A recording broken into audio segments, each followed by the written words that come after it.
Hail Mary, full of grace, the Lord is with you. Blessed are you among women, and blessed is the fruit of thy womb, Jesus.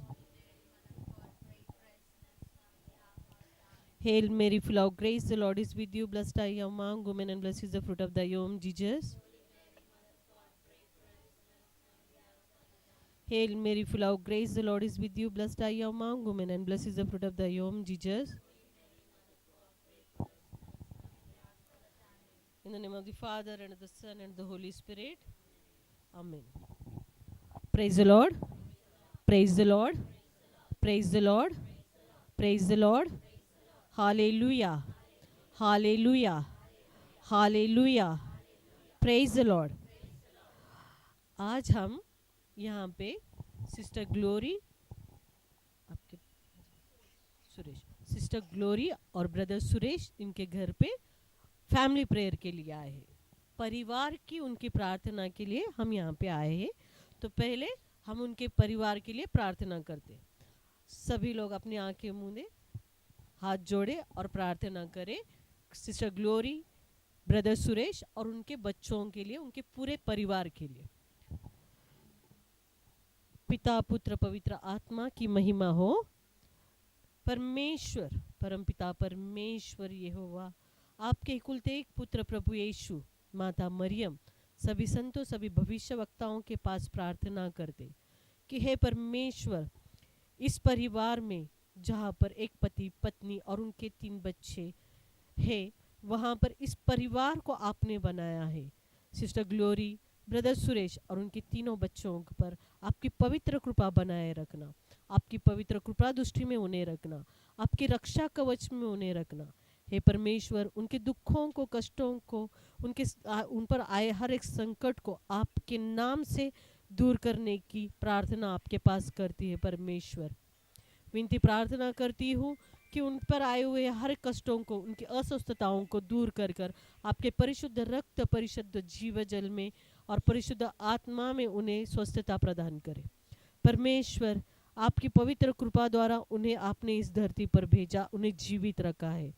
उनके हर एक दुखों को, कष्टों को दूर करके उनकी रोज़मर्रा के जीवन में आने वाले हर एक तकलीफ़ों को दूर कर कर उन पर अपनी पवित्र आशीष को भेजे।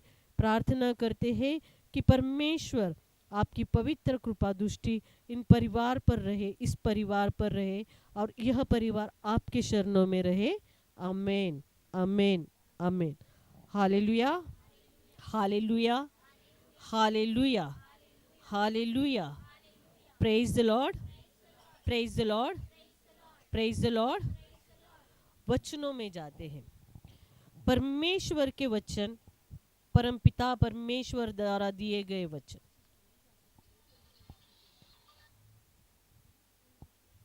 Hallelujah, hallelujah, hallelujah, hallelujah.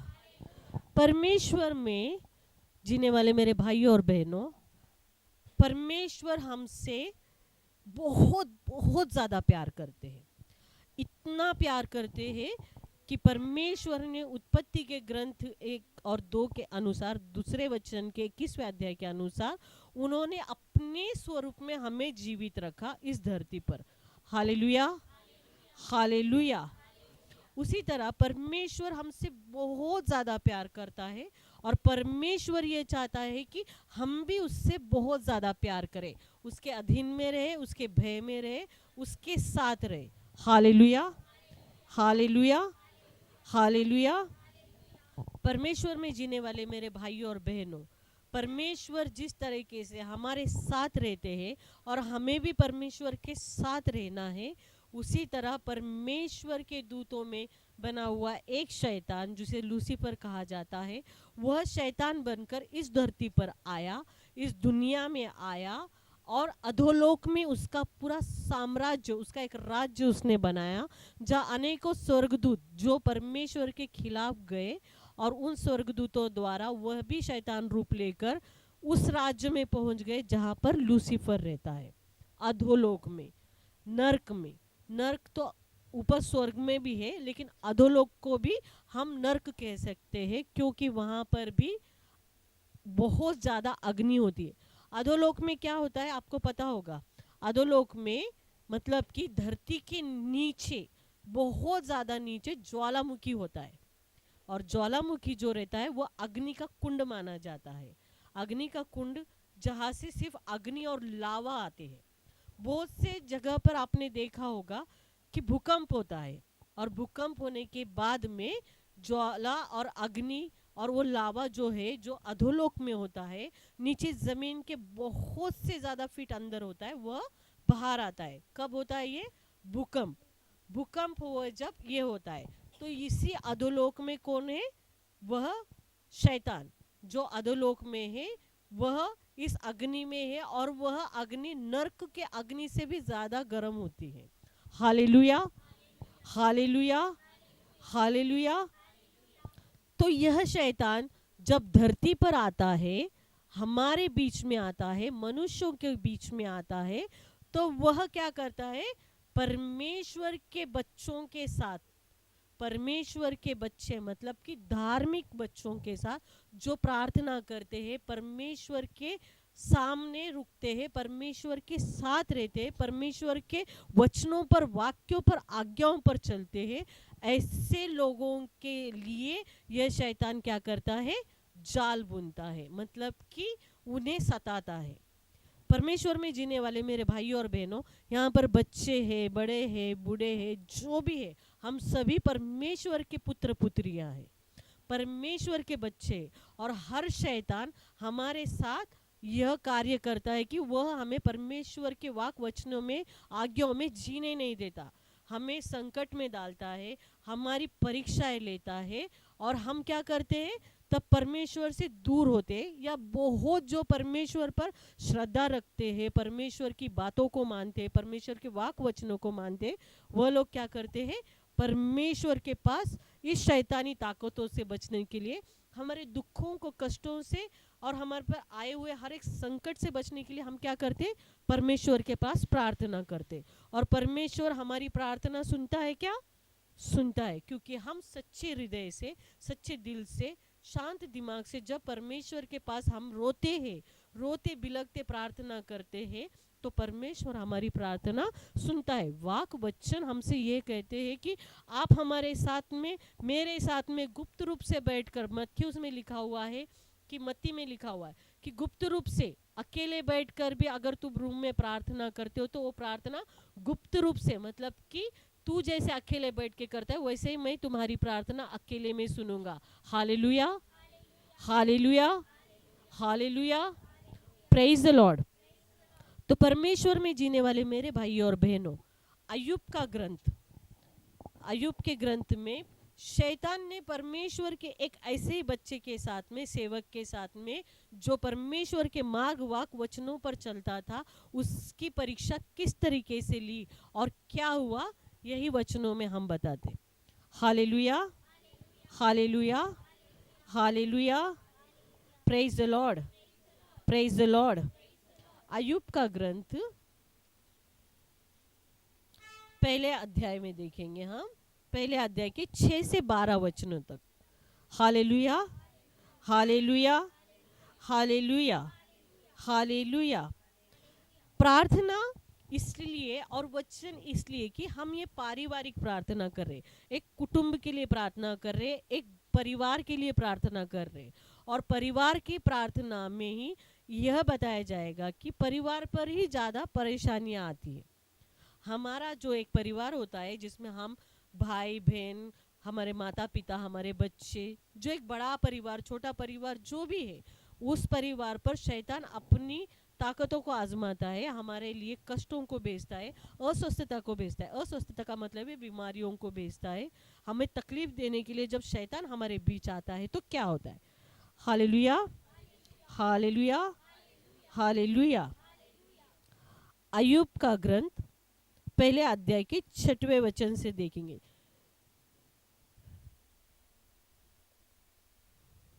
एक दिन ऐसा हुआ कि स्वर्गदूत प्रभु के सामने उपस्थित हुए और शैतान भी उनमें सम्मिलित हो गया।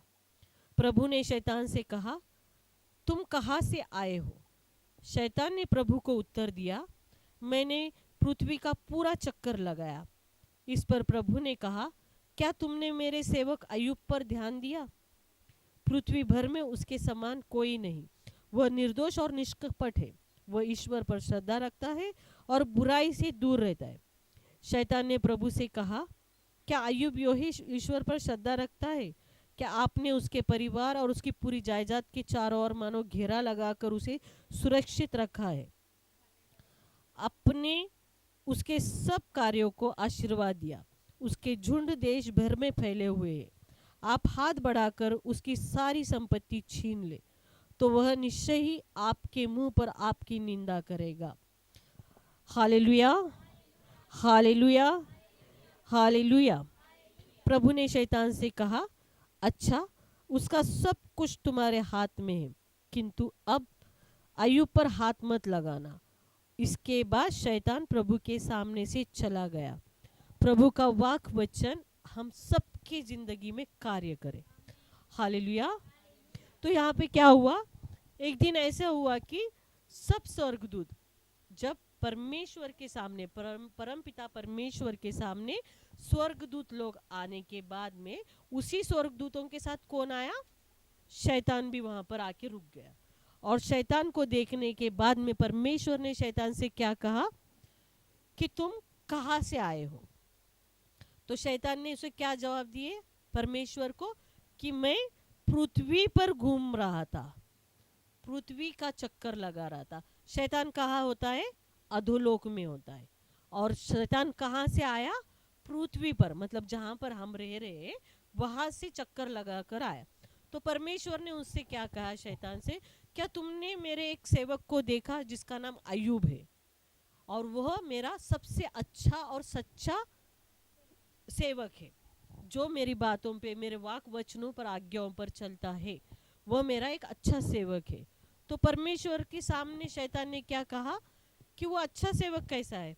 क्योंकि आपने उसको पूरी जायदाद दी है, पैसा, घर, दौलत, बच्चे, मतलब एक अच्छे इंसान को जो जो मिलना चाहिए, जिसके पास बहुत पैसा होता है, जिसके बच्चे होते हैं, घर रहता है, बहुत बड़े बिजनेस होते हैं, वो सब लोग, मतलब हर एक चीज जिसे दी जाती है, वो परमेश्वर का सेवक होता है क्या?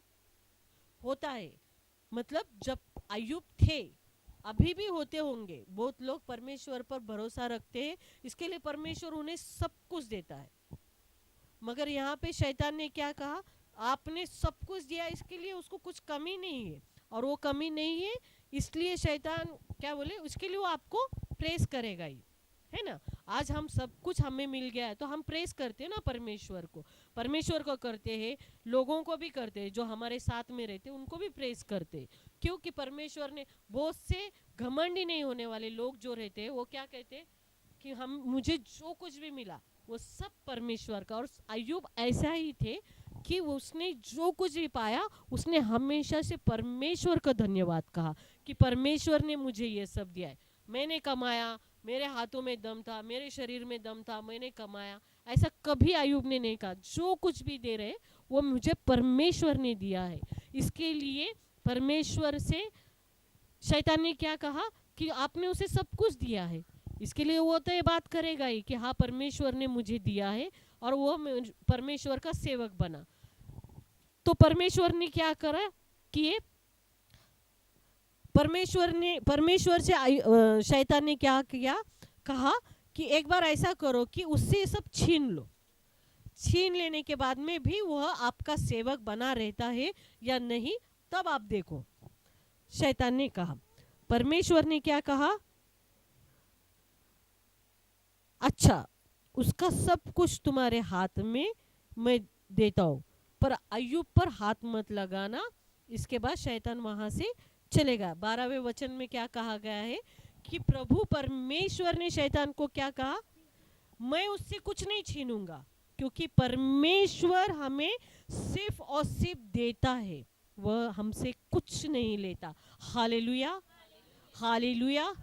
परमेश्वर की कृपा, परमेश्वर का जीवन, परमेश्वर का हर एक चीज जो परमेश्वर ने ब्लेस करके उत्पत्ति के 1 और 2 अध्याय के अनुसार परमेश्वर ने हमारे लिए हर एक चीज बनाई है। वो हमारा खाना है, हमारे रहने के लिए जगह है, हमारे पीने के लिए पानी है, सब कुछ। इतना क्या कि जीवन भी हमें परमेश्वर ने दिया, उसका स्वरूप भी परमेश्वर ने दिया, सब कुछ परमेश्वर ने दिया। और आज के डेट तक भी परमेश्वर ने हमसे कुछ भी छीना नहीं है। आज भी बच्चे परमेश्वर के रूप में पैदा होते हैं, आज भी परमेश्वर हमें खाना देता है। एक बात होता है कि हमारे घर पे कभी कभी कुछ खाने को नहीं होता, मगर एक बड़े बूढ़े कह के गए, हमारी मम्मी कहती थी कि परमेश्वर हमको भूखा उठाता है मगर भूखा सुलाता नहीं है। Hallelujah, hallelujah, hallelujah. उस तरीके से परमेश्वर ने हर एक चीज हमें दी है, तो परमेश्वर उस चीजें हमसे नहीं लेता। इसलिए परमेश्वर ने क्या किया, मैं तो कुछ नहीं लूंगा ये बताया नहीं है परमेश्वर, लेकिन वहां पे परमेश्वर ने सब कुछ शैतान के हाथ में दिया। जाओ, तुम्हें जो कुछ करना है उसके साथ करो, मगर मेरे सेवक पर हाथ नहीं लगाना है। ये परमेश्वर ने स्ट्रिक्ट वार्निंग किसे दी, शैतान को। अब शैतान ने क्या किया, आगे के वचन अगर मैं नहीं भी पढ़ती हूँ, बहुत बड़े हैं, मगर शैतान ने क्या किया, वहां से निकलने के बाद अय्यूब के घर पे आगे के वचन अगर आप लोग पढ़ते हैं तो उसमें क्या किया, उसने पूरी विपत्तियां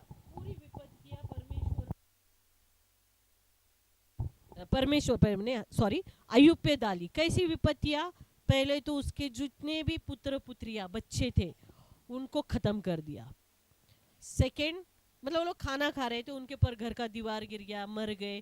फिर उसका पूरा जो ये था किसान, जो खेती वगैरह थे, उसके ऊपर पूरा तूफान लाकर वो पूरा सत्यानाश कर दिया।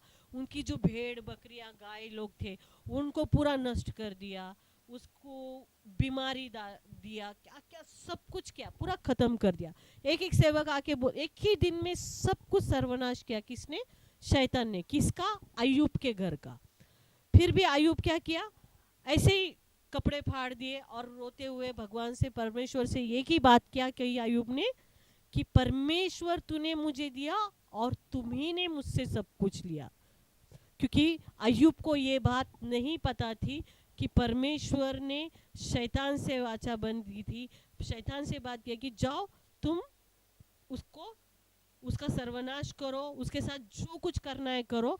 मगर परमेश्वर, अय्यूब को पता था क्या शैतान ये सब कर रहा है, नहीं पता, पर परमेश्वर में जीने वाले मेरे भाइयों और बहनों, परमेश्वर को पता था, शैतान को पता था। ये दो परमेश्वर और शैतान के बीच में कौन थे, एक सेवक जो अय्यूब कहलाता था, उसके साथ ये सब हो रहा। उसके जीवन में जो अच्छा था वो सब कुछ सर्वनाश हो चुका था। और उसके बावजूद भी परमेश्वर के सामने अय्यूब बैठकर क्या कहता है कि जो कुछ परमेश्वर ने मुझे दिया वह सब कुछ परमेश्वर ने ही लिया, ऐसा कहता है। Praise the Lord, praise the Lord, praise the Lord, praise the Lord. उसी तरह दूसरे अध्याय, अय्यूब के ही दूसरे अध्याय के पहले वचन से 6 तक पढ़ते हैं। Hallelujah, hallelujah. सब विपत्तियां, सब संकट अय्यूब पे गिरने के बाद फिर क्या हुआ, फिर से एक बार शैतान परमेश्वर के सामने आया। यही वचन कहता है, एक दिन फिर ऐसा हुआ कि स्वर्गदूत प्रभु के सामने उपस्थित हुए, शैतान भी उनके साथ आया। प्रभु ने शैतान से कहा, तुम कहाँ से आए हो? शैतान ने प्रभु को उत्तर दिया, मैं पृथ्वी का पूरा चक्कर लगाया। प्रभु ने शैतान से क्या कहा, क्या तुमने मेरे सेवक अय्यूब पर ध्यान दिया? पृथ्वी भर में उसके समान कोई नहीं, वह निर्दोष और निष्कपट है, वह ईश्वर पर श्रद्धा रखता और बुराई से दूर रहता है।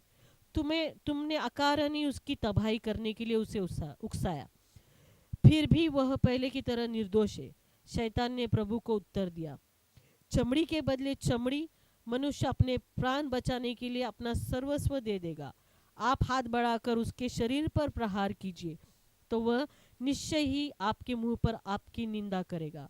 प्रभु ने शैतान से कहा, अच्छा, मैं उसे तुम्हारे हवाले करता हूँ, किंतु तुम उसे जीवित रहने दो। Hallelujah, hallelujah, hallelujah. परमेश्वर का वाक वचन हमारे जीवन में कार्य करता है परमेश्वर में जीने वाले मेरे भाई और बहनों। कैसे? अब तक क्या हुआ कि शैतान ने क्या छीना अय्यूब से? उसके बच्चों को, उसके जायदाद को, जमीन जायदाद, गधे घोड़े, उसके पास जो कुछ भी था वो छीना। पर अय्यूब को कोई प्रॉब्लम किया क्या? अय्यूब को कुछ तकलीफ दिया? नहीं दिया। बाकी सब छीन लिया। सेम टाइम पे एक परमेश्वर में जीने वाले मेरे भाई और बहन, हम जब घर में रहते हैं, एक पति पत्नी का ये पारिवारिक प्रार्थना है। मैं आपसे ये बात करती हूँ कि पति जब काम पे नहीं जाएंगे या जाते हुए भी उसके पास पैसे नहीं आएंगे और उन बगैर पैसों के एक पत्नी अपना घर चलाती है, बच्चों को पालती है, तो एक हद तक होता है ना वो सब। बच्चे बीमार हो जाते हैं, घर में राशन नहीं रहता है, घर में गैस खत्म हो जाता है, घर में बहुत से प्रॉब्लम्स आते, फाइनेंशियली प्रॉब्लम्स आते, बच्चों को तकलीफ होती है, बच्चों को सब होता है, पति को होती है। पर जब तक पत्नी पर कुछ नहीं होता, पत्नी पर कुछ नहीं होता, मतलब वो बीमार नहीं होती, उसे कुछ नहीं, तब तक वो परमेश्वर के पास प्रार्थना करती है कि परमेश्वर मेरे बच्चों को तकलीफ हो रही है, उनको बीमारी हो रही है, मेरे घर में खाने के लिए कुछ नहीं, मेरे घर में फाइनेंशियली प्रॉब्लम है। ये हम परमेश्वर के सामने हमारे घर का प्रॉब्लम्स बताते हैं, हमारे कष्टों को बताते हैं, उसके लिए प्रार्थना करते। पर जब हम पर कुछ होता है तो क्या होता है? हम परमेश्वर से लड़ने का चालू कर कि मैं एक ठीक थी, मेरे को भी अगर ये सब हो गया है तो मेरे बच्चों को कौन संभालेगा, मेरे घर को कौन संभालेगा, मेरे परिवार को कौन संभालेगा। हम कहते हैं ना, पत्नियां या कोई भी सिस्टर्स जो है, अकेली औरत भी रहेंगी, सिंगल मदर्स रहने दो, सिंगल फादर्स रहने दो, ये बात कहते। जब उन पर आता है तब क्या होता है? तो उसी तरीके से जब मैंने ये वचन आपको पढ़ा, दूसरे अध्याय के पहले वचन से 6 वचन तक, क्या बोले? शैतान ने क्या कहा? परमेश्वर ने शैतान से फिर क्या कहा? सेकेंड टाइम शैतान उनके सामने आया, फिर से आया, फिर पूछे परमेश्वर ने कि तू कहाँ से आया? तो मैं पृथ्वी का चक्कर लगा कर आया। तो तूने मेरे सेवक को देखा? हाँ देखा। क्या हुआ? मेरे सेवक को तूने अकारण, मतलब फालतू में, अकारण, जिसका कुछ कारण नहीं था, उसका सब कुछ छीन लिया। पर उसके बावजूद भी वो निर्दोष है और उसने मुझ पर पूरा भरोसा रखा है और वो मेरे पास प्रार्थना करता है। कि उसने क्या कहा लास्ट में? अय्यूब ने क्या कहा कि परमेश्वर ने जो मुझे दिया वही परमेश्वर ने ले लिया, ऐसा कहा उसने मेरे पास आकर। परमेश्वर तुमने मेरे साथ ऐसा क्यों किया? मेरे बच्चों को क्यों खत्म कर दिया? मेरी जायदाद क्यों छीन ली? या मुझे रोड पे क्यों लाया? ये नहीं बोले हो अय्यूब। जो परमेश्वर ने मुझे दिया वही परमेश्वर ने वापस लिया। तो इस पर शैतान क्या कहता है कि ऐसा कुछ नहीं है, तूने उसको जो जो दिया वह तूने छीन लिया, मैंने उससे छीन लिया। शैतान ने छीना है ना सब। तो शैतान ने छीनने के बाद में परमेश्वर क्या कहता है? तो अय्यूब को कुछ कर। अभी तो अय्यूब के ऊपर कुछ करेगा तो बराबर तुझे, तेरी निंदा करेगा, तुझे कोसेगा कि क्यों तूने मुझे ये सब किया। यूजुअली ऐसा ही करते हैं ना लोग। हम इंसान जो है, जब हम पर सब आता है तो हम भगवान को बात करते, परमेश्वर को बात करते, परमेश्वर की निंदा करते कि क्यों परमेश्वर तूने मुझे ये तकलीफ दी। कोई कोई करता है, हर एक लोग नहीं। जो परमेश्वर को जानता है, परमेश्वर को मानता है, परमेश्वर की कृपा को मानता है, वह तो ये बात नहीं कहेगा।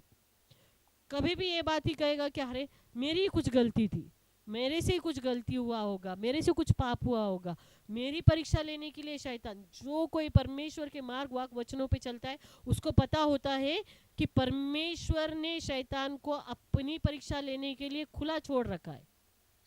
और परमेश्वर खुद कहता है कि परीक्षा कितनी भी ली जाए शैतान की ओर से, तुम मेरे पास में कितने हम्बल होते हो, कितना मेरे साथ में निष्ठा से रहते हो, कितना निष्कपट रहते हो, कि तेरे दिल में, तेरे पास कुछ भी नहीं आता है कि तू परमेश्वर के लिए, परमेश्वर के खिलाफ एक बात कहे। क्योंकि आपको सबको पता होगा कि परमेश्वर इसमें से छुड़ा लेगा। क्योंकि परमेश्वर ने क्या कहा शैतान से कि तू अय्यूब का जान नहीं लेगा, जा तू उसके साथ में जो करना चाहता है कर, पर तू उसकी जान नहीं लेगा। Hallelujah, hallelujah, hallelujah. परमेश्वर में जीने वाले मेरे भाई और बहनों, आपको पता होगा कि मैथ्यूस का ग्रंथ, मैथ्यूस में अगर आपने 4थे अध्याय के पहले वचन को पढ़ा होगा, मैथ्यूस के ग्रंथ में चौथे अध्याय के पहले वचन में अगर इस आपने पढ़ा होगा तो परमेश्वर के इकलौते एक पुत्र प्रभु यीशु की भी परीक्षा ली गई थी। किसके ओर से? शैतान की ओर से। Hallelujah, hallelujah, hallelujah, hallelujah, hallelujah, praise the Lord. मत्ती का चौथा अध्याय पहले वचन में, उस समय आत्मा ईसा को निर्जन प्रदेश में ले चला जिससे शैतान उसकी परीक्षा ले ले। किसने किया? छोटा, एक बहुत छोटा, एक ही वचन है, पर अगर आपको समझ में आए तो देखो, उस समय आत्मा ईसा को निर्जन प्रदेश ले चला जिससे शैतान उसकी परीक्षा ले ले। परमेश्वर की आत्मा ने परमेश्वर के इकलौते एक पुत्र प्रभु यीशु को कहाँ लेकर गए? निर्जन प्रदेश में, जहां कोई भी नहीं रहता है। क्यों? क्योंकि जहां पर शैतान उनकी परीक्षा ले। किसकी परीक्षा ले? परमेश्वर के इकलौते एक पुत्र की परीक्षा लेने के लिए परमेश्वर ने खुद अपने पुत्र को कहाँ लेकर गए? निर्जन प्रदेश में लेकर गए।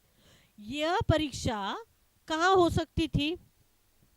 यरूशलेम में हो सकती थी, बेथलेहम में हो सकती थी, जहाँ नाजरेत में हो सकती थी। नाजरेत है ना परमेश्वर के इकलौते एक पुत्र, वहां मतलब कि जहां पर लोग होते हैं वहां पर यह परीक्षा नहीं हुई।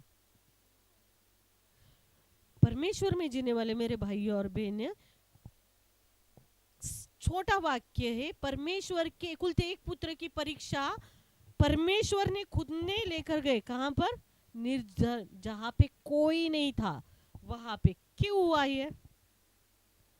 कोई भी एक छोटा बात मुझे बता सकता है कि ये क्यों हुआ? परमेश्वर के इकलौते एक पुत्र की परीक्षा हम भी मतलब परमेश्वर के लोगों के बीच में भी ले सकते ना, ले सकते थे। परमेश्वर की वैसी परीक्षा ली गई है शैतान ने। कहा? हमने कब देखे?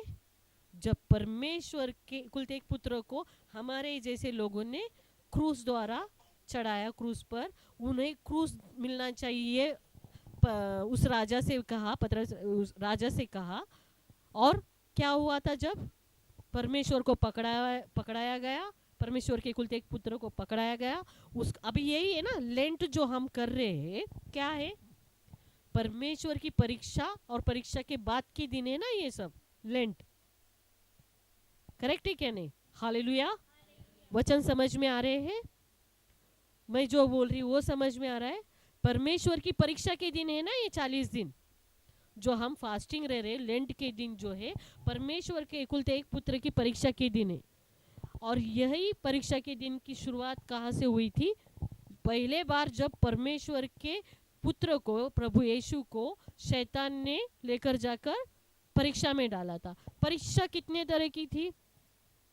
आगे अगर हम पढ़ते हैं तो जब शैतान ने प्रभु परमेश्वर के इकलौते एक पुत्र की परीक्षा ली थी, प्रभु यीशु की, तो किस तरीके से ली थी? पहले तो उन्हें 40 डेज का फास्टिंग रहे। कौन? परमेश्वर के इकलौते एक पुत्र प्रभु यीशु 40 डेज फास्टिंग रहे। यहाँ पर लिखा है ना, ईसा 40 दिन और 40 रात उपवास करते रहे। दूसरे वचन में इस उपवास में उनके साथ क्या क्या हुआ कि परमेश्वर के इकलौते एक पुत्र के सामने रोटी रखा गया शैतान की ओर से और कहा कि तू इसे खा, पत्थर को रोटियां बनाकर खा। निर्जन प्रदेश बोले तो जहाँ पे कोई नहीं था, सिर्फ पत्थरे होते, मतलब जैसा जंगली जगह में जंगल होता है जहाँ पत्थरे होते, कांटे होते, कटारियां होते, वो सब है ना वहां पर, ऐसा निर्जन प्रदेश। तो उस जगह पर लेकर जाके परमेश्वर को, पुत्र को क्या कहा शैतान ने कि इस पत्थरों को रोटियां बनाकर खा। क्यों उपवास में रह रहा है? ऐसा ही कहा ना। तो परमेश्वर के इकलौते एक पुत्र ने क्या कहा कि मनुष्य का जो पेट है वह सिर्फ रोटी से नहीं भरता, वह वाक वचनों से भी भरता है, परमेश्वर के वचन से भरता है। जो परमेश्वर के वचन आगे चलकर परमेश्वर के आज्ञा में जीना है, परमेश्वर के इकलौते एक पुत्र को, उसी वाक्य वचन को उन्होंने क्या कहा? परमेश्वर के पुत्र ने यही कहा, मनुष्य का जीवन सिर्फ रोटी से नहीं भरता, परमेश्वर के पुत्र ने ये बात क्यों कही? क्योंकि वह भी एक मनुष्य थे ना, मनुष्य जीवन में थे, और उन्होंने ये बात कही कि रोटी से सिर्फ पेट नहीं भरता, वचनों से भी भरता है। कि अगर हम 40 दिन तक क्या कर रहे हैं? फास्टिंग रह रहे हैं, है ना, लेंट में फास्टिंग रह रहे, हम दिन रात परमेश्वर के वचन को प्रीच कर रहे हैं, पढ़ रहे हैं, उनके वाक वचन में जी रहे, तो पूरे दिन में हमको अगर भूख भी लगती है तभी हम फास्टिंग तो रह रहे हैं ना 6 बजे तक। तो ये वचन कहाँ पर क्लियर होता है? मैथ्यू चैप्टर में। और आज के दिन में जहाँ हम लेंट में हैं, कहाँ पे खत्म हो रहा है? कि हमारे शरीर को सिर्फ रोटी नहीं बचाती, वाक वचन भी हमें जीवन देता है। हम जिंदा है ना, 40 दिन के बाद भी आप लोग जिंदा ही रहने वाले हो ना। फास्टिंग के बाद हम जिंदा रहने वाले हैं या नहीं? रहने वाले हैं ना। Praise the Lord, praise the Lord, hallelujah. वचनों से भी जिंदा रहा जाएगा, और परमेश्वर का इकलौता एक पुत्र वचनों के द्वारा ही जिंदा रहा था उन 40 दिनों में। फिर उसने क्या किया? किसने? शैतान ने। परमेश्वर में जीने वाले मेरे भाई और बहनों, सिर्फ हमारे ही लिए शैतान की वो क्या बोलते हैं, शैतान ने हमारी परीक्षा नहीं ले रहा है, परमेश्वर के कुल एक पुत्र की परीक्षा भी शैतान ले रहा है। हालेलुया। उसके बाद उसने तुम्हारे विषय में यह अपने दूतों को आदेश देगा कि अपने हाथों पर संभाल लेगी, कहीं तुम्हारे पैरों को वैसा। हालेलुया। तब शैतान ने 5वां वचन है, तब शैतान ने उन्हें पवित्र नगर ले जाकर मंदिर के शिखर पर खड़ा कर दिया और कहा, यदि आप ईश्वर के पुत्र हैं तो नीचे कूद जाए, क्योंकि लिखा है तुम्हारे विषय में, वह अपने दूतों को आदेश देगा, वे तुम्हें अपने हाथों पर संभाल लेंगे कि कहीं तुम्हारे पैरों को पत्थर से चोट न लगे। Hallelujah, hallelujah. ये वचन कहाँ पर लिखा है? शैतान खुद कह रहा है ना, मतलब कि शैतान भी वचन और वाक्य पढ़ता है। शैतान खुद कह रहा है कि लिखा है क्या? कि तुम्हारे पैरों को पत्थर से चोट नहीं लगेगी। सैम 91 भजन संहिता का 91 के पूरा अध्याय जो हमें प्रोटेक्शन करता है, हम प्रोटेक्शन के तौर पर पढ़ते हैं, वहां पर यह वाक्य लिखा हुआ है। ये ओल्ड टेस्टमेंट का वाक्य न्यू टेस्टमेंट में शैतान कहता है कि लिखा हुआ है ना धर्म ग्रंथ में। परमेश्वर ने कहा ना कि तू अगर कूद भी जाए, चल रहा भी है, तो तेरे पैरों को पत्थर से चोट नहीं लगने दूंगा। किसके द्वारा? स्वर्गदूतों के द्वारा, कि मैं स्वर्गदूतों को आज्ञा दूंगा कि वो तुम्हारी रक्षा करेंगे। सैम 91 हमारे लिए यही बातें करते हैं, भजन संहिता।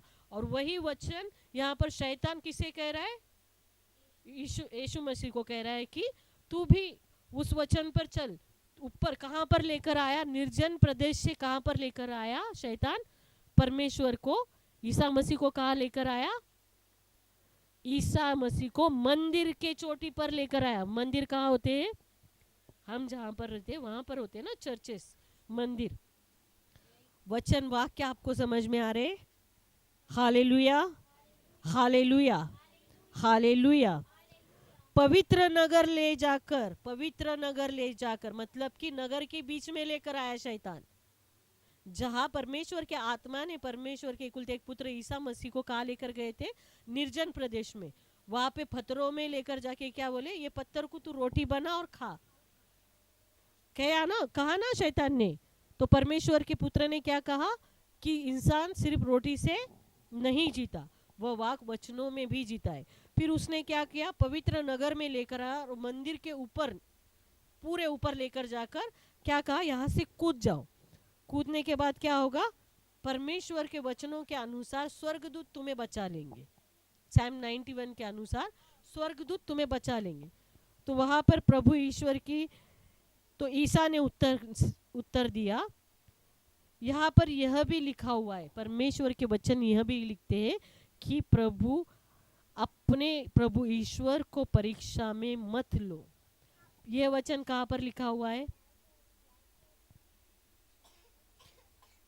यशा के ग्रंथ में लिखा, इर्मिया के ग्रंथ में लिखा, आपको भजन संहिता के हर जगह पर परमेश्वर अपने आप से हमसे कहता है कि मुझे परीक्षा में। अय्यूब को खुद को भी कहा था ना कि जो मैं करता हूँ क्या वो सब तुम कर सकते हो? नहीं।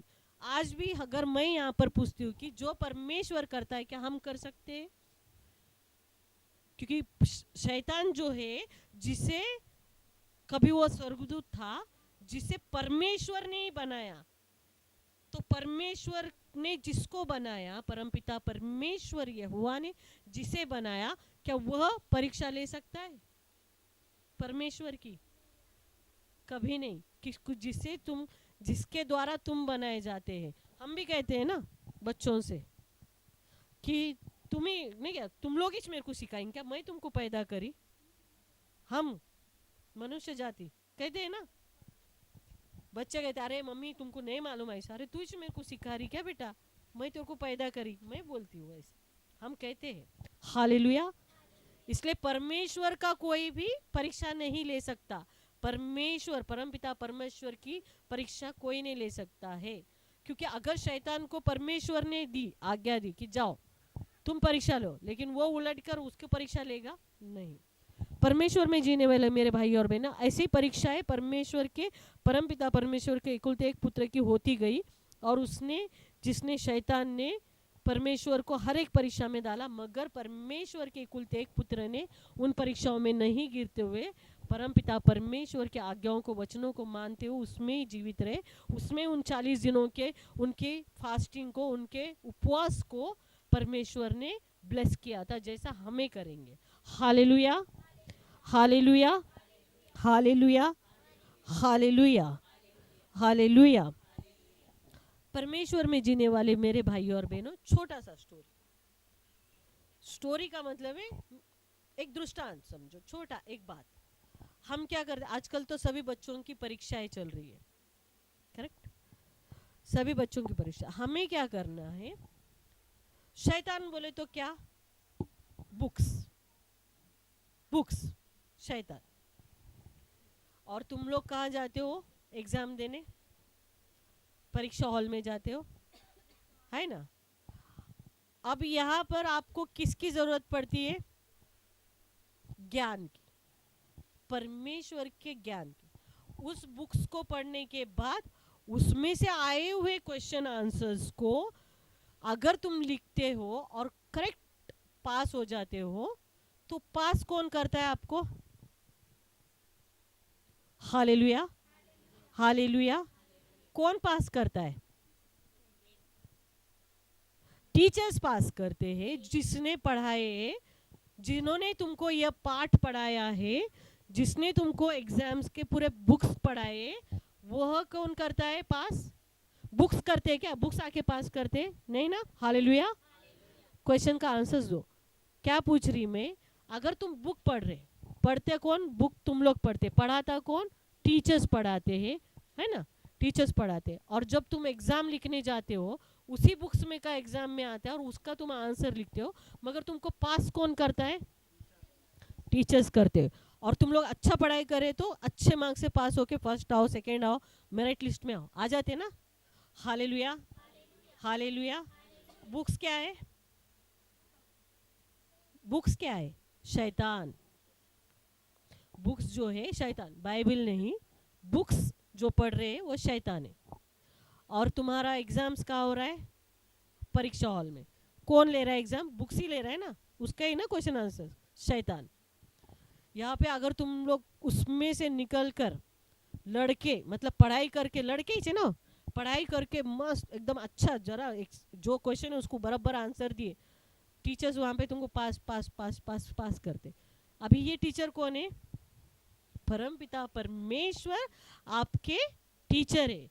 अगर तुम शैतानी ताकतों से बचकर परमेश्वर पर, अपनी पवित्र कृपा देने वाले परमेश्वर पर निष्ठा रखकर, उस पर भरोसा रखकर, विश्वास के साथ में अगर इन परीक्षाओं में से बाहर निकल गए, तो तुमको पास करने वाला और तुमको बचाने वाला परमेश्वर, परमपिता परमेश्वर वही है जो हमें इस दुनिया में जिलाता है, जगाता है, बचाता है। आपको पता है अय्यूब का पूरा ग्रंथ अगर हम पढ़ते हैं, बहुत से वचनों में अगर हम पढ़ेंगे तो अय्यूब बात करते हैं, अय्यूब के 3 फ्रेंड्स बात करते हैं, और आखिरी में परमेश्वर पर निंदा करते हैं, परमेश्वर को कहते हैं, परमेश्वर को बातें सुनाते हैं, और फिर परमेश्वर की कृपा अय्यूब पे इस तरीके से हुई कि परमेश्वर, शैतान ने उसको जो जो छीना था उसका 3 नहीं 7 गुना ज्यादा अय्यूब को मिला। Hallelujah, hallelujah, hallelujah.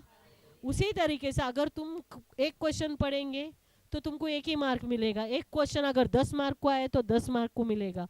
मगर अगर तुमको 100 में से 100 लेना है तो सभी क्वेश्चन के आंसर्स तुमको देना ही है। परमेश्वर में जीने वाले मेरे बच्चों, तुम्हारे एग्जाम्स के टाइम पे तुमको अगर 100 में से 60 में पास हो गए तो बस, पास हो गए तो बस हो गया, ऐसा सोच के नहीं चलने का। बाकी का 40 का भी तुमको पढ़ना है ना। इसलिए शैतानी ताकत हमको हर पल सताता है। तुम्हें दुखों में, कष्टों में, दर्द में, तुम्हारे अस्वस्थताओं में, तुम्हारे बीमारियों में, तुम्हारे बच्चों को तंग करने में, तुम्हारे घर में तंग करने में, हर एक चीज में होता है ये सब। तो अभी हम अय्यूब को, तो अय्यूब ने थोड़ी बातें कही भी परमेश्वर के साथ में, मगर परमेश्वर की निंदा नहीं करते। उसने ये कहा कि हे परमेश्वर, क्यों तूने मुझे ऐसे ये सब दिन देखने के लिए जिंदा रखा। ऐसा हो जाता था कि मैं मेरे माँ के पेट में ही मर जाता था तो हो जाता था, मैं ये सूरज नहीं। ऐसे बहुत से वचनों को अगर तुम लोग कभी पढ़ेंगे अय्यूब का ग्रंथ, खासकर बच्चों को से कहती हूँ, कभी बाइबल पढ़े तो अय्यूब का ग्रंथ जरूर पढ़ना। अय्यूब के साथ में क्या क्या शैतान ने किया वो सब आपको पता चलेगा। और पता चलने के बाद फिर उसके बावजूद भी अय्यूब के साथ परमेश्वर ने अपनी असीम कृपा में उसे जीवित रखा। Hallelujah, hallelujah, hallelujah. Praise the Lord, praise the Lord, praise the Lord. उसी तरह संकट के समय हमें कैसी प्रार्थना करनी चाहिए। भजन संहिता का 6वां अध्याय देखिए, सॉरी, भजन संहिता का 6वां अध्याय 2 से 5 तक के वचन पढ़ेंगे। Hallelujah, hallelujah, hallelujah, hallelujah. भजन संहिता, Psalms chapter 6 verse 2 to 5। Hallelujah, hallelujah. प्रभु, क्रुद्ध हुए बिना मुझे दंड दे, कोप किए बिना मेरा सुधार कर। प्रभु दया कर, मैं कुमलाता जा रहा हूँ। प्रभु मुझे स्वस्थ कर, मेरी शक्ति शेष हो रही है, मेरी आत्मा बहुत घबरा रही है। लेकिन तू प्रभु कब तक? प्रभु लौट कर मेरे प्राणों की रक्षा कर, अपनी सत्य प्रतिज्ञा के कारण मेरा उद्धार कर। Hallelujah, hallelujah, hallelujah. Praise the Lord, praise the Lord. क्या कहना है? हमारे पर भी, मतलब हम लोगों पर, मनुष्य जाति में जीने वाले हम सब जो भाई बहन हैं, हम पर भी शैतान कार्य करता है। शैतान हमें भी तकलीफों में, संकटों में, हमें बीमारियों में, हमें बहुत हमारी परीक्षा लेता है। जब तक हम जीवित हैं तब तक हमसे हुए पापों की वजह से, हमसे किए गए गुनाहों की वजह से, हमसे जो कुछ भी गलतियां होती है, चलो हम पाप नहीं करते, परमेश्वर में रहते, हम पाप नहीं करते, पर हम गुनाह करते। मतलब कि हम अगर गलती करते, एक गलती अगर हम 1 से 2 से 3 बार करें तो वह गुनाह में कन्वर्ट हो जाता है। क्योंकि बार बार, एक बार बोलेंगे तो देखो समझ में नहीं आता, दूसरा बार समझ में नहीं आता, तीसरा बार बोले तो, आजकल हम बच्चों को भी बोलते हैं ना, एक से कितना बार तेको 100 बार समझाए तो भी तू समझता नहीं है, तो वो क्या हो जाता है, तेको आदत हो गई है, वह क्या होता है, वो गुनाह हो जाता है।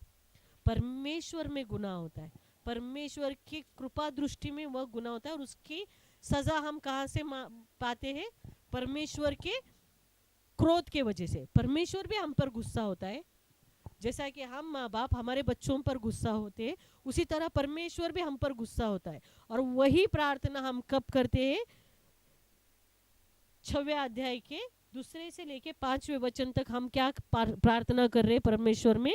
कि प्रभु क्रुद्ध हुए बिना मुझे दंड दे, मतलब कि मुझ पर गुस्सा मत हो, मगर मुझे उसका सजा दो, गुस्सा मत होने का। अभी क्या करते हैं हम लोग? बच्चों को एक झापड़ देते, एक झापड़ ऐसा मारते हैं ना, चाटा मारते, क्यों? गुस्से में रहते। मगर हम गुस्सा हुए बगैर, परमेश्वर में जीने वाले मेरे भाई, हमको गुस्सा भी नहीं बता रहे, लेकिन अपने बच्चों को सुधारना है, तो हम क्या करते? बात नहीं करते, उनसे बात नहीं करते, खाना नहीं देते, कुछ छोटी छोटी बातें करते हैं ना, मतलब गुस्सा भी नहीं बताते मगर उन्हें सजा देते। तो हम प्रभु परमेश्वर से क्या कह रहे, प्रभु क्रुद्ध हुए बिना, मतलब कि गुस्सा हुए बिना मुझे दंड दे, कोप किए बिना मेरा सुधार कर। मतलब मैं गुस्सा भी नहीं होंगी मगर बच्चों को सुधार भी दूंगी। परमेश्वर के इस वचनों का मतलब मैं आपको बता रही हूँ, मुझ पर दया कर क्योंकि मैं कुम्हलाता जा रहा हूँ। प्रभु मुझे स्वस्थ कर, मेरी शक्ति शेष हो रही। मतलब एक टाइम आता है कि हम में इतनी ताकत नहीं रहती कि हम ये सब बर्दाश्त कर सके। तब परमेश्वर से क्या आता है, मेरी आत्मा बहुत घबरा रही है, लेकिन तू प्रभु कब तक, प्रभु लौट कर मेरे प्राणों की रक्षा कर और सत्य प्रतिज्ञा के कारण मेरा उद्धार कर। हम परमेश्वर से प्रार्थना करते हैं कि मेरा उद्धार कर। परमेश्वर में जीने वाले मेरे भाइयों और बहनों, यही प्रार्थना रोमियो के ग्रंथ में, अगर हम 8वां अध्याय देखते हैं, रोमियो के ग्रंथ का 8वां अध्याय। Hallelujah, praise the Lord, praise the Lord, praise the Lord, praise the Lord, hallelujah, hallelujah, hallelujah. Romeo के ग्रंथ में 8वां अध्याय 26वें वचन को आप पढ़ते। రోమియో రాసిన లేఖ 8వ అధ్యాయం 26వ వచనం। హల్లెలూయా, హల్లెలూయా, हालेलुया। आत्मा भी हमारी दुर्बलता में हमारी सहायता करता है। हम यह नहीं जानते कि हमें कैसे प्रार्थना करनी चाहिए, किंतु हमारी अस्पष्ट आह द्वारा आत्मा स्वयं हमारे लिए विनती करता है।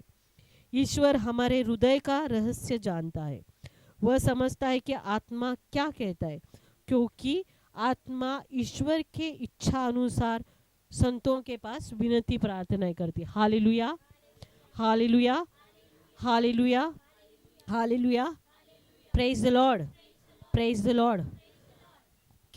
इतना मैं तो कहती हूँ ये वाक्य वचन इतना ज्यादा आपके लिए काम करता है, हमारे लिए काम करता है। परमेश्वर में जीने वाले मेरे भाइयों और बहनों, मुझे आपसे एक बात पूछनी है कि क्या परमेश्वर का आत्मा हमारे अंदर है? Hallelujah, hallelujah, hallelujah. परमेश्वर का आत्मा हमारे अंदर है या नहीं है? कैसे? क्योंकि परमेश्वर ने हमें जब पैदा किया, हमें जब परमेश्वर ने अपनी माता के कोख में रखा, तभी से परमेश्वर का आत्मा हमारे अंदर है। यिर्मयाह के पहले अध्याय में यह लिखा हुआ है। Hallelujah, hallelujah. परमेश्वर का आत्मा तब भी हमारे साथ था, और परमेश्वर का एकलौता एक पुत्र प्रभु यीशु मसीह जब इस दुनिया में हमारे लिए बलिदान किया गया, उनका बलि ले लिया गया, उनके परिशुद्ध रक्त से, परिशुद्ध जीवजल से, परिशुद्ध आत्मा द्वारा उन्होंने हमें बचाया। और यही आत्मा हमारे अंदर होती है, और यही आत्मा हमारे लिए प्रार्थना करती है। कब? जब हम समझ नहीं पाते कि हमें प्रार्थना कैसी करनी है परमेश्वर के पास। कब? तब जब हम दुखों में, कष्टों में, संकट में रहते तो हमारा दिमाग काम नहीं करता। कितने बार हम क्या बोलते हैं कि मेरा दिमाग काम नहीं कर रहा क्योंकि मैं इतना तकलीफ में है, मुझे इतनी तकलीफें हैं, मैं बीमार हूँ, मैं बीमारी की वजह से मेरा दिमाग काम नहीं कर रहा, या जो भी तकलीफ, संकट और जो कुछ भी कष्ट में होते हैं तो हमारा दिमाग काम नहीं करता। और तब क्या होता है, हमारा आत्मा अंदर से हमारे लिए प्रार्थना करता है। किसके पास? परमेश्वर के पास। Hallelujah, hallelujah. अगर ये बातें आप लोग जानते हैं, मानते हैं, तो कंपलसरी ये बात याद रखो कि आपका अंदर का आत्मा जो है वो आपके लिए तड़पता है, तड़पता है। आपकी तड़प अगर शरीर से है तो आपके आत्मा की तड़प, आपके आत्मा की तड़प भी शरीर से ही होती है, क्योंकि वह आपके अंतर्मन में होता है। और परमेश्वर क्या कहता है कि ईश्वर हमारे हृदय का रहस्य जानता है। आगे का वचन 27वां वचन क्या कहता है? ईश्वर हमारे हृदय का क्या जानता है? रहस्य जानता है, क्योंकि वह समझता है कि आत्मा क्या कहता है, क्योंकि आत्मा ईश्वर के इच्छा अनुसार प्रार्थना करती है संतों के पास। हालेलुया। किसकी आत्मा है ये? परमेश्वर की आत्मा, प्रभु यीशु की आत्मा जो हमारे अंदर है, वो किसकी आत्मा है? परमेश्वर की आत्मा और प्रभु यीशु की आत्मा जो हमें जिंदा रखती है। और परमेश्वर क्या कहता है? ये मेरा ही आत्मा है, तो मेरा आत्मा मेरे से क्या बात कर रहा है मुझे पता नहीं क्या? Hallelujah, hallelujah, hallelujah. परमेश्वर में जीने वाले मेरे भाइयों और बहनों, हमारे बच्चे जब हमसे बात करते, हमारे जैसा व्यवहार करते, हमारे जैसा रहते, तो हम क्या कहते? लोग क्या कहते? सेम उसका बेटा उसके जैसा ही बात करता है, उसके जैसा ही दिखता है, उसके जैसी आदतें है। ये क्या है? हमारे बच्चों में हमारी आदतें, हमारा सब कुछ आना। और जब परमेश्वर का आत्मा हमारे अंदर है, तो परमेश्वर का आत्मा, परमेश्वर को पता नहीं कि वो क्या कर रहा है, क्या कर रहा है। करेक्ट? हम बस परमेश्वर के बच्चे हैं, तो परमेश्वर का आत्मा हमारे अंदर है, और परमेश्वर का आत्मा परमेश्वर से ही बात करता है। किसके लिए? हमारे लिए। बहुत ज्यादा पावरफुल वचन है ये, इतना ज्यादा कि आप लोगों को शायद पता भी नहीं होगा कि आपके अंदर की आत्मा आपके लिए प्रार्थना करती है। आपके दुखों में, कष्टों में, संकट में, आपकी बीमारी में, आपके अच्छे बुरे में, सब में वो दिखाई नहीं दे रहा है। कभी कभी अकेले बैठकर परमेश्वर के पास देखकर, या परमेश्वर का एक फोटो इमेज मत देखो, परमेश्वर की मूर्तियों को मत देखो, उनके आइडल्स को मत देखो तुम लोग, मगर आपके आंखें बंद होने के बाद में आपके सामने जो उजियाला आता है, जो अंधेरा आता है, जो कुछ भी आता है, उसमें आपको परमेश्वर का आत्मा ही दिखाई देता है। Hallelujah, hallelujah. और वह आत्मा क्या होता है? अपने अंदर से आया हुआ वह आत्मा हमारे सामने प्रकट होता है। जैसे कि तुम जब उजाले में चलो, दिन के उजाले में चलो, लाइट के उजाले में चलो, तुम्हारा प्रतिबिंब, तुम्हारा शैडो तुमको दिखता है। पर अंधेरा होने के बाद में पूरा तरीके से अंधेरा होता है और वहां पर उजाला नहीं होता, तो तुम्हारा शैडो तुमको दिखता है क्या? नहीं। पर जब तुम आंखें मूंद के प्रार्थना करते हो, तो तुम्हारी आत्मा बाहर आकर परमेश्वर की आत्मा के रूप में तुम्हारे सामने रुकती है, और वह उजाला तुम्हारी आंखों को दिखता है। Praise the Lord, praise the Lord. और तब वो आत्मा तुम्हारे सामने रुककर बातें करती है, तुम्हारे लिए प्रार्थना करती है, तुम्हारे लिए रोती है। किनके पास? संतों के पास। आगे का वचन यही कहता है, क्योंकि ईश्वर की आत्मा इच्छानुसार, ईश्वर की इच्छानुसार संतों के लिए विनती प्रार्थना करती है। अभी यहाँ पे संत कौन कौन है? भविष्य वक्ता है, जो जो होके गए, जो संत होके गए। माता मरियम जो है, प्रभु ईश्वर, प्रभु खुद परमेश्वर का इकलौता एक पुत्र कहता है कि मैं परमेश्वर नहीं हूँ, इसलिए उसे ईसा मसीह कहा जाता है। परमेश्वर को ईसा मसीह कहा जाता है। उसको आप संत बोलो, परमेश्वर बोलो, परमेश्वर का पुत्र बोलो, या एक सर्वसाधारण मनुष्य था ऐसा भी बोलो, या पवित्र आत्मा बोलो, हजारों नाम दो परमेश्वर के कुल एक पुत्र को, मगर ये नहीं भूलना है कि उसकी पवित्र आत्मा हम में है। उसका परिशुद्ध लहू हमारे लिए बहा गया था, उसका परिशुद्ध रक्त, परिशुद्ध जीवजल, वह भी हमारे पापों के कारण बहाया गया था, क्योंकि हमारे पापों को धोने के लिए और हमें परिशुद्ध करने के लिए। क्योंकि हमारे अंदर जो है परमेश्वर की आत्मा है, और वो हमारे परिशुद्ध आत्मा से मेल खाती है, मेल जोल रखती है, और हमारे लिए प्रार्थना करती है। Hallelujah, hallelujah, hallelujah, hallelujah. अब प्रार्थना ये तो हुई परमेश्वर के आत्मा के लिए। परमेश्वर शैतान जो हमारी जो परीक्षाएं लेता है उस लिए हुई। अभी हम जो यहाँ पर आए हैं, एक परिवार की प्रार्थना के लिए आए हैं, परिवार के लोगों के लिए, उनके स्वस्थता के लिए, उनके दुख दर्दों को, कष्टों को दूर करने के लिए हम यहाँ पर आए हैं, प्रार्थना करने आए। पहले पीटर्स के पहले, फर्स्ट पीटर पहले पत्रस के 3 अध्याय के 1 से 7 वचनों में क्या लिखा हुआ है? Hallelujah, hallelujah, hallelujah, hallelujah. पहले पत्रस के 3 अध्याय 1 से 7 वचन, first Peter chapter 3 verse 1 to 7। Hallelujah, hallelujah.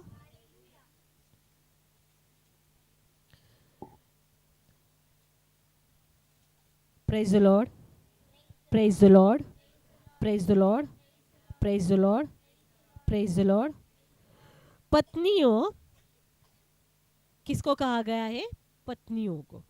पत्नियों, आप अपने पतियों के अधीन रहे, यदि उनमें से कुछ व्यक्ति जब अब तक सुसमाचार स्वीकार नहीं करते तो वे आपका श्रद्धापूर्ण तथा पवित्र जीवन देखकर शब्दों के कारण नहीं बल्कि अपने पत्नियों के आचरण के कारण विश्वास की ओर आकर्षित हो जाएंगे। Hallelujah, hallelujah. औरतों के लिए जो पति पत्नी है, एक परिवार है, उनके लिए यह प्रार्थना औरतों के लिए है कि परमेश्वर क्या कहते हैं वचनों द्वारा, परमेश्वर के वचनों द्वारा हमें क्या पता चलता है। पेतरुस मतलब कि पीटर, जिन्होंने यह वचन हमारे तक पहुंचाए, औरतों के पास पहुंचाए, क्या कहते कि आप अपने पतियों के अधीन रहे। मतलब कि परमेश्वर के वचनों के अनुसार कहा जाता है कि औरतें जो है वह अपने पति के अधीन में रहे। अधीन में रहने का मतलब उनकी गुलामगिरी करना नहीं, उनके साथ बराबर एक परिवार, एक संसार चलना बोले तो क्या है, हस्बैंड वाइफ दोनों साथ में रहना, उनका दोनों के विचार, उनका हर एक चीज मेल जोल खाना, तभी परिवार एक रहता है। Correct, hallelujah. तो उस तरीके से कि अपने पतियों की बातें मानो, अगर वो कुछ कहते हैं, गलत भी कहते हैं तो वो भी मानो, और उसके लिए क्या करना है, सही भी कहते हो भी वो भी मानो। मगर यहाँ पे आगे के वचनों में क्या कहते हैं, ये पहले वचन के बारे में, आगे के वचन पढ़ के पहले वचन आपको सुनाती हूँ। हालेलुया। तीसरे वचन में क्या कहते हैं, आप लोगों को श्रृंगार, बाहरी केश प्रसादन, स्वर्ण आभूषण तथा सुंदर वस्त्र नहीं हो, वह हृदय के अभ्यंतर का विनम्र तथा शांत स्वभाव का अनश्वर अलंकरण हो, जो ईश्वर की दृष्टि में महत्व रखता है। प्राचीन काल में ईश्वर पर भरोसा रखने वाली तथा अपने पतियों के अधीन में रहने वाली पवित्र स्त्रियां इसी तरह अपना श्रृंगार करती थी। उदाहरण के लिए सारा अब्राहिम का आज्ञा पालन करती है और उन्हें स्वामी कहकर पुकारती थी। जब आप भलाई करती रहेगी और आप किसी आशंका से नहीं घबराएगी तो आप उनकी सुपुत्रियां सिद्ध होगी। Hallelujah, hallelujah, hallelujah, hallelujah. 7वां वचन, पतियों आप भी अपनी पत्नी का ध्यान रखें और उसे अबला समझकर तथा अपने साथ अनंत जीवन के अनुग्रह की उत्तराधिकारिणी जानकर उसका समुचित आदर करें। यदि आप ऐसा करेंगे तो आपकी प्रार्थनाओं में कोई बाधा नहीं होगी। बुराई न करें और गाली के बदले गाली नहीं बल्कि आशीर्वाद दे। आप यही करने बुलाए गए हैं जिससे आप विरासत के रूप में आशीर्वाद प्राप्त करें। Hallelujah, hallelujah, hallelujah. हर परिवार में हस्बैंड वाइफ को समझने वाला यह वचन है। Hallelujah, hallelujah. क्योंकि आपको आपके पति के अधीन रहना है, मतलब उनकी बातें सुननी है, एक संसार को चलाना है, आपके परिवार को चलाना है। तो हस्बैंड वाइफ दोनों भी, पतियों के लिए भी 7वें वचन में परमेश्वर यही वचन देते हैं और पत्नियों के लिए भी, कि दोनों मिलकर एक दूसरे से बातें करें, गाली गलौज के बदले गाली गलौज ना करें मगर समझ के लिए। मगर पत्नियों के लिए खास करके यह प्रार्थना करते हैं कि आपका मतलब पत्नियों का, औरतों का जो काम होता है कि वह बाल बनाकर, नए कपड़े पहनकर, कानों में बालियां वगैरह वगैरह पहनकर नहीं, परमेश्वर को यह सब नहीं चाहिए। बाहरी आभूषण पहनकर तुम्हारी प्रार्थनाएं, तुम जो प्रार्थना करना चाहती हो वो सच्चे हृदय से, सच्ची भावना से करना चाहिए। परमेश्वर पर यह विचार और यह परमेश्वर को अपने दिमाग में रखते हुए कि परमेश्वर मेरी प्रार्थना सुनता है, परमेश्वर औरतों की प्रार्थना सुनता है अपने बच्चों के लिए। जैसा मैंने पहले कहा था कि पत्नियां जो होती है, माएँ जो होती है, अपने बच्चों के लिए अपना एक संसार जो संभालती है। पति बाहर जाते हैं, काम करते हैं, पैसा कमाते हैं, लेकर आके औरतों को देते हैं, या औरतें भी काम करती है, पैसा कमाती है, लाती है अपने परिवार को चलाने के लिए। इसमें दोनों का सामंजस्य बराबर रहना चाहिए, हस्बैंड वाइफ दोनों का भी। इसलिए परमेश्वर क्या कहता है कि जहाँ पर एक बार में ऐसा होता है कि पति कुछ पीने वाले रहते हैं, जो औरतों को पर शक करने वाले रहते हैं, एक औरतों को समझ कर नहीं लेते, गाली गलौज करने, गाली के बदले गाली नहीं देना है, वचन कहता है। मगर इस सब से तेरे घर को, तुम्हारे खुद के घर को, परिवार को अगर तुमको बचाना है तो तुम्हें क्या करना है, प्रभु पर श्रद्धा रखनी है, उनके पास अपने पति के लिए, बच्चों के लिए प्रार्थना करनी है। और इस प्रार्थना में क्या होगा, परमेश्वर वो सच्ची भावना से की गई प्रार्थना को परमेश्वर सुनेगा। कैसे, जैसे अब्राहम के टाइम पे सारा ने सुनी थी। सारा जो थी वह अपने पति को, अब्राहम को स्वामी के पुकारती थी। आजकल तो ये सब नहीं था, मगर आज भी देखा जाता है कि नाम से बुलाने के बावजूद भी अजी ओजी यह बात, मतलब एक को एक रिस्पेक्ट देकर बात करते हस्बैंड वाइफ। वैसे ही तुम भी सारा की तरह परमेश्वर में जीते जी, परमेश्वर के साथ। अब्राहम परमेश्वर के सेवक ही नहीं थे, अब्राहम को परमेश्वर ने अपना फ्रेंड कहा था। अभी तक आपने अगर पूरा बाइबल पढ़ा होगा तो परमपिता परमेश्वर ने किसी को अपना फ्रेंड नहीं कहा है। मेरा दोस्त, मेरा स्नेह के साथ रहने वाला, मेरे साथ रहने वाला, किसी को नहीं कहा अब्राहम के अलावा। सिर्फ अब्राहम को अकेले को परमेश्वर ने ये मेरा दोस्त, मेरे साथ, मेरा स्नेही बोलकर बोले थे। हालेलुया। तो परमेश्वर के कितने नजदीक रहेंगे अब्राहम, और कितना नजदीक से परमेश्वर को देखा था अब्राहम ने, उसकी सेवा की थी अब्राहम ने। इसके लिए परमेश्वर आज हमारे साथ में जो भी हमारे लिए खड़े होते, हमारे भाई बहन रहने दो, हमारे दोस्त रहने दो, हम उसको बहुत नज़दीक से देखते। यही मेरा दोस्त है, यही मेरे रिश्तेदार है, जो हमारे अच्छे बुरे में मेरे साथ रहते, हम कहते हैं ना। उसी तरह अब्राहम परमेश्वर के साथ थे, इसीलिए सारा भी अब्राहम के साथ थी, और सारा ने भी परमेश्वर की सेवा की थी, परमेश्वर के बातों को माना था। इसलिए हमें कैसा रहना है, औरतों को अपने पतियों के साथ में, हमारे पतियों के लिए प्रार्थना करनी है। वो गलत करे सही करे, मगर हमें भी उनके साथ सामंजस्य रह के, एक हमेशा कहते हैं एक स्टेप नीचे उतर के हम थोड़ा समझ के ले, क्योंकि हम उसी के लिए जाने जाते हैं ना औरतें, कि हमें एक स्टेप नीचे। मगर इसका ये मतलब नहीं है, वचन यह भी कहता है कि उसको तो अबला समझना नहीं। आदमियों से क्या कहा गया है, पतियों से, कि पत्नी को अबला समझकर नहीं, बल्कि मेरे साथ, मेरे जिंदगी में मेरे साथ जीने वाली उत्तराधिकारी। उत्तराधिकारी का मतलब है मेरे साथ जीने वाली है। अगर वो जी तो मैं भी जिंदा रहूंगा, ये सोच समझ कर रहने वाले, ऐसी औरत समझ। अबला नारी नहीं समझना कि मैं इसको मार सकता हूँ, मैं इसको तोड़ सकता हूँ, इसको गाली गलौज कर सकता हूँ। Hallelujah, hallelujah, hallelujah, praise the Lord. तो एक परिवार को बचाने के लिए पति पत्नी बहुत ज़रूरी होते हैं। पति पत्नी को परिवार की सेवा, परिवार में अपने बच्चों के साथ उनके कष्टों को दुखों को, अपने साथ साथ अपने कष्टों को दुखों को दूर करने के लिए परिवार बहुत ज़रूरी होता है। किसी के बच्चे छोटे हैं, किसी के बच्चे बड़े हैं। अभी बड़े बच्चों के लिए भी माता पिता क्या प्रार्थना करते, परमेश्वर ने क्या प्रार्थनाएं दी है जवान बच्चों लोगों के लिए, जो बड़े हैं उनके लिए। इफिसियों के 6वें अध्याय को निकालिए। Hallelujah, hallelujah, hallelujah, hallelujah, praise the Lord, praise the Lord, praise the Lord. Hallelujah, hallelujah, hallelujah, hallelujah,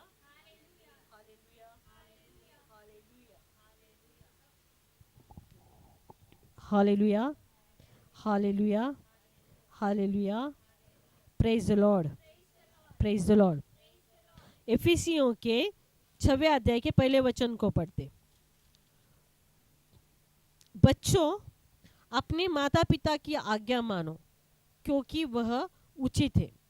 अपने माता पिता का आदर करो। यह पहली ऐसी आज्ञा है जिसके साथ एक प्रतिज्ञा भी जुड़ी हुई है, जो इस प्रकार है, जिससे तुम्हारा कल्याण हो और तुम बहुत दिनों तक पृथ्वी पर जीते रहो। पिता अपने बच्चों को खिजाया नहीं करे, बल्कि प्रभु के अनुरूप शिक्षा और उपदेश द्वारा उनका पालन पोषण करे। Hallelujah, hallelujah, hallelujah, praise the Lord, praise the Lord. तो बच्चों के लिए क्या प्रार्थनाएं हैं? बच्चों के लिए भी है ना वचन, बच्चों के लिए भी है। हालेलुया। एफेसियों के 6वें अध्याय के पहले से 3 वचन तक क्या कहते हैं? बच्चों, अपने माता पिता की आज्ञा को मानो। जिसने 10 कमांडमेंट्स पढ़ा हुआ है, उसमें 4th वाला कमांडमेंट क्या है? हाँ, अपने माता पिता का आदर करो, उनको सम्मान दो। और परमेश्वर ने बच्चों के लिए ये कहा है, तो उसी तरह परमेश्वर ने उनके पिता के लिए, माता के लिए क्या कहा कि अपने बच्चों को कैसा सिखाओ, जैसे परमेश्वर ने तुम्हें सिखाया वैसे ही तुम भी अपने बच्चों को सिखाओ। Praise the Lord, praise the Lord, hallelujah. परमेश्वर में जीने वाले मेरे भाइयों बहनों, यहाँ पर मेरे ही टीम मेंबर्स ज़्यादा है। जीएमसी और डीजे गुणदला माता चैपल और डिवाइन जीसस मिनिस्ट्री के कितने बच्चे हैं यहाँ पर? सबके लिए एक ही बात, आपके परमेश्वर के माता पिता कौन है? परमेश्वर ने जिन्हें आपको परमेश्वर में चलाने के लिए दिए हैं वो माता पिता कौन है? Hallelujah, hallelujah, hallelujah. आपके जीवन काल में ये जो परमेश्वर ने आपको जो जीवन दिया है बाइबल के द्वारा परमेश्वर के मार्ग पर चलने के लिए, इसमें आपके जीएमसी और डीजेएम में माता पिता कौन है? Hallelujah, hallelujah. कौन है? हाँ, कौन है? राजू, हाँ, आत्मीय तंड्री ब्रदर राजू, आत्मीय। हाँ, तो हम आपके माता पिता है आत्मीय भगवान में परमेश्वर में चलाने के लिए। तो उसी तरह हम अगर इफिसियों के प्रार्थना में अगर वचनों में हमें क्या बताया जाता है कि पिता अपने बच्चों को खिजाया नहीं करे। क्या है वचन? चौथा वचन, खिजाया नहीं करे। तेलुगु में क्या है sister? Sister Madhavi please. Fourth,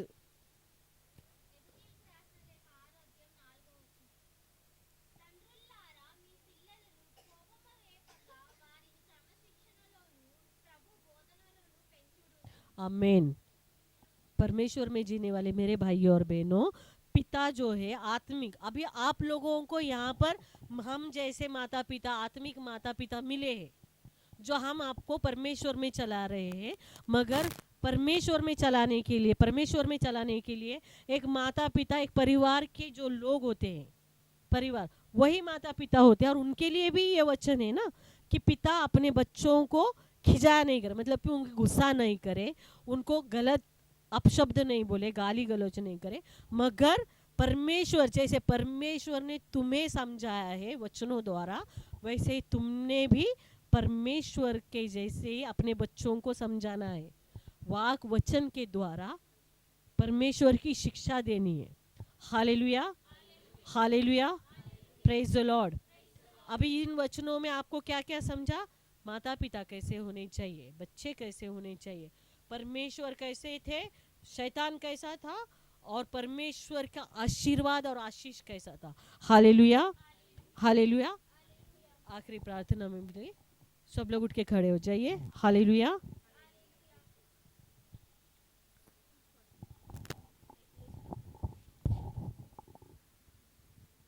praise the Lord, praise the Lord, praise the Lord, praise the Lord, praise the Lord.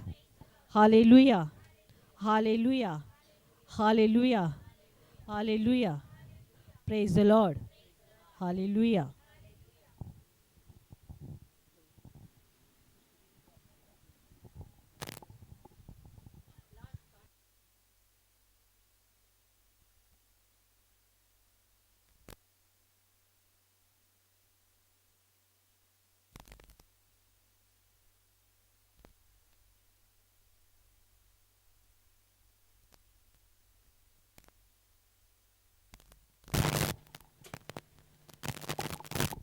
అందరూ చేతులు జోడించి కళ్ళను మూసుకొని చివరి ప్రార్థన ప్రార్థించుకుందాం. పితా పుత్ర పవిత్రాత్మ నామంన ఆమెన్. సర్వశక్తి గల పిత అయిన సర్వేశ్వర తండ్రి దేవ, అయ్యా ఈ సాయంకాల ప్రార్థన నడిపించిన నీకు ఎంతో స్తోత్రం నాయన. సిస్టర్ని నీ ఆధీనించుకుని నాయన అయ్యా ఇటు విధంగా నడిపించిన నీకు ఎంతో స్తోత్రం దేవ. తనని ఇంకా బలము శక్తిని దయచేయమని ప్రార్థిస్తున్నాను నాయన. ఎంతోమంది బిడ్డలు ఈ వాక్కు ద్వారా బలపరిచే కృపను దయచేయమని ప్రార్థిస్తున్నాను నాయన. అయ్యా మారు మనసు పొందే కృపను దయచేయమని ప్రార్థిస్తున్నాను తండ్రి. అయ్యా ఇట్లా ఇంకా ఎంతో మంది ఉన్నారు ప్రభా, ఈ వాక్కు వచనకు ఇంకా లోబడే కృపను దయచేయమని ప్రార్థిస్తున్నాను తండ్రి. అయ్యా సామెతల గ్రంథం 16 అధ్యాయం 1, 2, 3 ప్రకారం దేవ మా జ్ఞానం ఆత్మ శరీరం నీ ఆధీనంలో ఉంచుకున్నందుకు ఎంతో స్తోత్రం నాయన. నీకే మహిమ, నీకే ఘనత, నీకే ఆరాధన రాజా. అయ్యా ఎక్కడైతే నీ నామంలో 2, 3 ఉన్నారు ప్రభా, అక్కడ నేను ఉన్నానన్నావు దేవ. అటు విధంగా ఇంకా బహు గొప్పగా నడిపించిందా నీకు ఎంతో స్తోత్రం నాయన. అయ్యా ఇటు విధంగా నడిపించమని ప్రార్థిస్తున్నాను నాయన. ఆ సిస్టర్ దేని గురించి ప్రార్థించబోతుందో ప్రభా నాకు తెలియదు నాయన. నీ కను నేత్రములు వాళ్ళపై ఉంచుమని ప్రార్థిస్తున్నాను తండ్రి. అయ్యా చుట్టుముట్టు నీ దేవదూతను పెట్టమని ప్రార్థిస్తున్నాను ప్రభా. నీ ముళ్ళ కంచెను వేయమని అడుగుతున్నాను తండ్రి. అయ్యా చిన్నారి నుంచి పెద్దవారిని నీ ఆధీనంలో ఉంచుకొని దేవా, అన్నని నీ ఆధీనంలో ఉంచుకున్నాను. వాళ్ళు కలిసి కట్టు జీవించే కృపను దయచేయమని ప్రార్థిస్తున్నాను తండ్రి. వాళ్ళు ఎలాంటి మిస్అండర్స్టాండింగ్ లేకుండా చూడమని ప్రార్థిస్తున్నాను ప్రభా. ఆ 3 బిడ్డలని నీ ఆధీనంలో ఉంచుకొని నైనా వాళ్ళు చదువుకున్న భవిష్యత్తు నీ ఆధీనంలో ఉంచుకొని ప్రభా. అయ్యా వాళ్ళ తల్లిదండ్రులను కూడా నీ ఆధీనంలో ఉంచుకొని నైనా ఇంకా వాళ్ళ అత్త మామని అందరినీ కూడా ప్రతి ఒక్కరిని కూడా మర్చిపోయినట్టు ప్రభా పేరు పేరున నీకే సమర్పిస్తున్నాను నైనా. అయ్యా మమ్మల్ని ఇక్కడ ఇంతవరకు మమ్మల్ని నడిపించిన నీకు ఎంతో స్తోత్రం దేవా.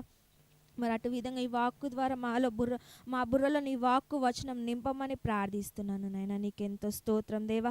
అయ్యా అపోస్తులు 2:20 ప్రకారం మా కుడి పక్క నుండి బలపరిచిన నీకెంతో స్తోత్రం నాయన. రోమన్ 8:16 ప్రకారం నీ ఆత్మతో ఇక్కడ కూర్చున్న ప్రతి ఒక్క బిడ్డ ద్వారా ఆత్మతో జతపరచమని ప్రార్థిస్తున్నాను నాయన. అయ్యా ఇక్కడ మేము మాట్లాడలేదు తండ్రి. మత్తయి 10:20 ప్రకారం నీవు మాయందుని మాట్లాడిన నీ కోట్లాటి వందనాలు దేవా. నీకెంతో స్తోత్రం నాయన. నీకే మహిమ, నీకే ఘనత, నీకే ఆరాధన రాజా. అయ్యా ఇక్కడ ఉన్న ప్రతి ఒక్కరిని కూడా నీ ఆధీనంలో ఉంచుకొని దేవా నీకెంతో స్తోత్రం దేవా. అయా ప్రతిదిన పరలోకానికి నువ్వు గమనించుచున్నందుకు నీకెంతో స్తోత్రం నాయన. కీర్తన గ్రంథం 33 అధ్యాయం 13 ప్రకారం దేవా నువ్వు పరలోకానికి గమనించుచున్నావు దేవా. నీకెంతో స్తోత్రం నాయన. అయ్యా ప్రతి ఒక్క సంఘాన్ని, సంఘ కాపర్లను నీ ఆధీనంలో ఉంచుకోండి దేవా. అయ్యా సిస్టర్ని నీ ఆధీనంలో ఉంచుకొని అయినా తను ఇప్పటివరకు నడిపించిన నీకు ఎంతో స్తోత్రం దేవా. తన ద్వారా మాట్లాడించిన నీకు కోట్లాటి వందనాలు నాయన. నీకే మహిమ, నీకే ఘనత, నీకే ఆరాధన నాయన. అయ్యా మా టీం మెంబర్స్ని ప్రతి ఒక్కరిని కూడా పేరు పేరున నీకే సమర్పిస్తున్నాను తండ్రి. మా ఆత్మీయ తండ్రి బ్రదర్ రాజుని నీ ఆధీనంలో ఉంచుకొని ప్రభా. అయ్యా ఇంకా నీ సేవకు ఇంకా ఎక్కువ బలపరచమని, శక్తిని దయచేయమని ప్రార్థించుకుంటూ అడిగి వేడుకుంటున్నాను తండ్రి. Amen, amen. Praise the Lord, praise the Lord, hallelujah, hallelujah. परमेश्वर की पवित्र कृपा में जीने वाले इस पूरे परिवार पर आपकी पवित्र कृपा बनाए रखना। आपके आशीष को परमेश्वर के उस स्वर्गदूतों द्वारा इस पूरे घर को आप अपने अधीन में रखना। परमेश्वर इन सभी बच्चों को जो यहाँ पर मिलजुल कर प्रार्थना करते हैं उन्हें अपने शरणों में रखा, अपने मार्ग पर, वाक पर, वचनों पर, आज्ञाओं पर चलाने की विनती आपसे करती हूँ। इस परिवार के हर एक बड़े छोटे बूढ़े सभी परमेश्वर में जीने वाले सभी लोगों को, सभी व्यक्तियों को, सभी को आपके शरणों में रखते हैं प्रभु। उन पर अपनी पवित्र कृपा बनाए रखना। उनके संकटों को, उनके दुखों को, कष्टों को उनसे दूर रखते हुए, उनके हर एक अस्वस्थता को दूर रखते हुए, उनके बीमारियों को दूर रखते हुए, शैतानी ताकतों से दूर रखते हुए अपनी पवित्र कृपा अपने पूरे सभी स्वर्गदूतों द्वारा, एंजल्स द्वारा आप खुद उनकी सहायता करना। परमेश्वर आपने खुद वाक वचनों में कहा कि जहाँ पर स्वर्गदूत नहीं आएंगे तो आप आकर उनके लिए प्रार्थना करेंगे, आप उनकी प्रार्थना सुनेंगे और आप उनकी रक्षा करने की हामी देते हुए परमेश्वर के वाक वचन को इस पूरे परिवार में, इस पूरे परिवार में, उनके हृदय में, उनके दिलों में, उनकी आत्मा उनके लिए प्रार्थना करती है। उस आत्मा के द्वारा वह जीवित रहे और आपकी शरणों में हमेशा आपकी कृपा में बने रहे। आमीन, आमीन, आमीन। Hallelujah, hallelujah, hallelujah. Praise the Lord, praise the Lord, hallelujah.